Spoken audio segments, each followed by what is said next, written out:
പഠിപ്പിക്കുന്നത്. അതുകൊണ്ട് SSFന്റെ വിദ്യാർത്ഥികളോട്, SYSന്റെ വിദ്യാർത്ഥികളോട്, യുവാക്കളോട് എല്ലാം എനിക്ക് പറയാനുള്ളത് മഹബ്ബത്തുർ റസൂൽ നമ്മുടെ ഹൃദയത്തിൽ ഊട്ടിയുറപ്പിക്കണം. എപ്പോഴും SSF സിന്ദാബാദ് എന്ന് 3 വട്ടം വിളിച്ച് നിങ്ങൾ നിർത്തുമ്പോൾ സ്വല്ലല്ലാഹു അലാ മുഹമ്മദ് സ്വല്ലല്ലാഹു അലൈഹി വസല്ലം എന്ന ഒരു സലാത്തോട് കൂടി നിങ്ങൾ നിർത്തുക. SSF സിന്ദാബാദ്, SSF വളരട്ടെ എന്നൊക്കെ പറഞ്ഞ് അവസാനിപ്പിക്കുമ്പോ ഒരു സലാത്ത് അല്ലാതെ നിങ്ങൾ നിർത്തണ്ട.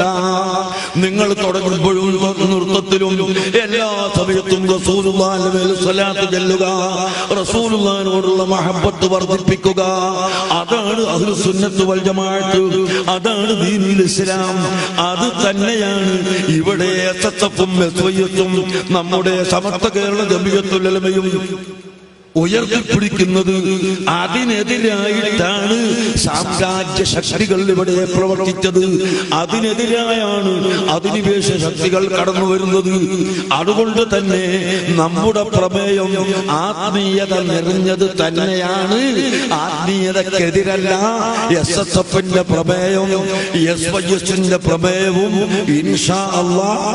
ഇത് മാത്രമല്ല, ഖിയാമത്ത് നാൾ വരെ ആത്മീയ നിറഞ്ഞത് മാത്രമേ ഉണ്ടാവുകയുള്ളൂ എന്നുകൂടി ഞാൻ ഈ അവസരത്തിൽ ഓർമ്മപ്പെടുത്തി നിങ്ങളെല്ലാവരും അഹ്ലുസ് സുന്നത്ത് വൽ ജമാഅത്തിന്റെ പ്രചാരകരും പ്രവർത്തകരും ആവണം. നമ്മുടെ